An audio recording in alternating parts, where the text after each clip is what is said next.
If you're interested in building your credit score but you're not sure where to start, then stay tuned. Hi, my name's Daniel, and in this video I'm going to talk about what a credit score is, how long it takes to build one, and then how to increase it. So if you find this video helpful, I'd really appreciate it if you hit the like button. And if you enjoy the content, why not consider subscribing? Okay, so let's jump into it. So why do you need good credit? Having good credit is essential if you want to be able to secure lower interest rates when you are applying for a large loan such as a home loan or car loan. And this can make a huge difference over the lifetime of the loan. It can literally save you tens of thousands of dollars just by securing an interest rate that is 0.5% lower. Another benefit of having a good credit score is that you will have access to a lot more lenders, as they will be more likely to want to do business with you. And this can work in your favor, as you will be able to shop around and choose the best rate for you and what the terms of the loan might be. So what is the average credit score in the US? Since 2009, the average credit score in the United States has been on a continuous uptrend and has dramatically improved. The average score in 2009 was 686, whereas in 2020, the average score was 711, which is an all-time high. So as an example, let's take a look at what the numbers of a FICO credit score actually mean. A score between 300 and 579 is considered very poor. Between 580 and 669 is considered fair. Between 670 and 739 is considered good. Between 740 and 799 is considered very good. And finally, between 800 and 850 is considered exceptional. Now, when it comes to the time it takes to improve your credit score, there are many factors that come into play. The first thing to take into account is how long you have actually had credit. Most people who are just starting out and trying to establish a good credit score will find it a lot easier and quicker to build their credit score than someone who has had an established credit file for quite some time. So if you are just starting out, a few things you will need to do to positively affect your credit score would be to open a new credit card and make sure you pay off any owing money before the due date. If you are more established with your credit rating and have recently had a negative impact to your credit score, such as a late payment, it can take a lot longer to regain and increase your credit score. And this is why it is so important to make sure you make all payments to any money owing as soon as you can, whether it be for your credit card, student loan, or mortgage, because negative information related to your credit score can stay on your file for up to 10 years. So let's take a deeper look into a few ways you can start to build your credit score.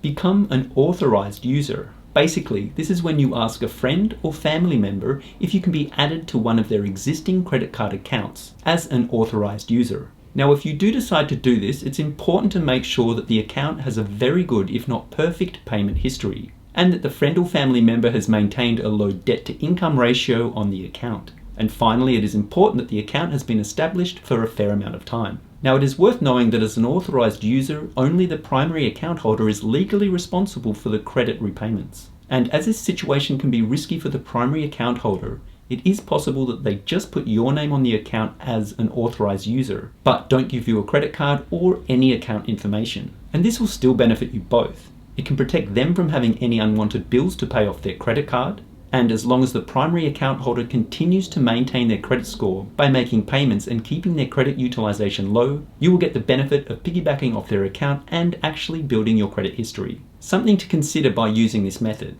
Just keep in mind that if the primary account holder for any reason decides not to pay back their credit card on time, or their credit utilization becomes very high, this will affect your credit score negatively, as well as theirs. This is why you should consider establishing your own account and managing it responsibly, as it will help you build your credit score and eventually give you the option of not relying on somebody else. Avoid missing payments. Now, this is one of the most important things you can do to build your credit score and to maintain it. As I mentioned earlier, any negative information that is related to your credit score, such as a late payment or bankruptcy, can stay on your file for up to 10 years. And building credit as a result of these situations can take a long time. So always make sure that you pay off any owing credit as soon as you possibly can, and avoid having any late payments if possible. One way to counter the issue of late payments is to set up automatic payments that match the minimum amount due. Just make sure that you actually have available money in your bank account to cover the payments, as it's best to avoid an overdraft on your bank account. Understand what credit utilization is. This is a major factor and has a large influence on determining what your credit score will be. Credit utilization is relatively easy to understand. It's basically an indicator of what percentage of your credit limit you're using. For example, if you have a credit limit of $10,000 on your credit card and your balance is $4,000, then your credit utilization for this credit card would be 40%. So keeping this number as low as possible is extremely important.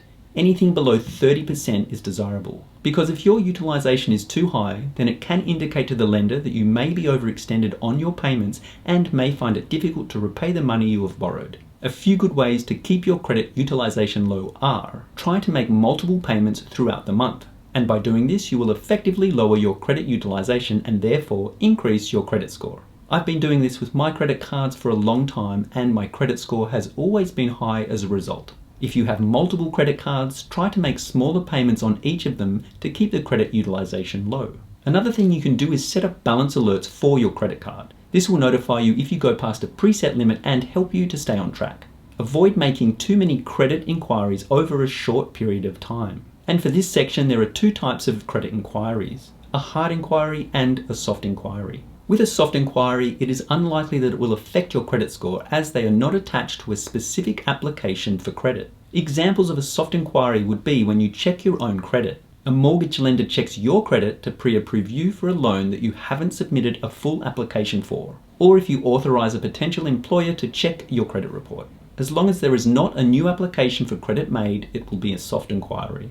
Now, a hard inquiry is when you are applying for a new line of credit, whether it be for a mortgage, auto loan, or new credit card. Basically, what happens is that a creditor will request to see your credit file, and this will help them to determine if you pose any risk as a borrower. Whenever you make a hard inquiry, it will show up in your credit report and will stay there for up to 2 years. So, lenders will be able to see any inquiries that you have made during this time period. Hard inquiries will also negatively affect your credit score in the short term, which is usually just a few months. Generally speaking, most hard inquiries account for about 10% of your credit score. So they're not the end of the world, but they can add up if you have too many. Apply for a higher credit limit. Another way to help increase your credit score would be to ask your credit card issuer if they can increase your credit card limit. And by doing this, you can effectively lower your credit utilization. Just a few things to keep in mind if you choose to do this. If you've just opened a new credit card, it's probably better not to ask for an increase, as it is unlikely that your lender will approve your request.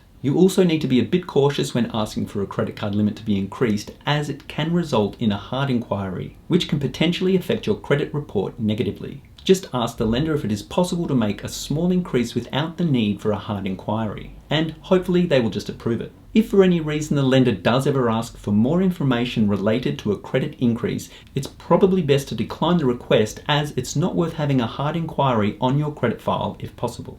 Anyway, that's all I have for now, but I'd love to know if you have any other methods that you use to increase your credit score. I hope you found this video helpful, and if you want me to make any similar videos to this, just leave a comment down below of what you would like me to review and I will make it happen. And as always, please like, share, and subscribe.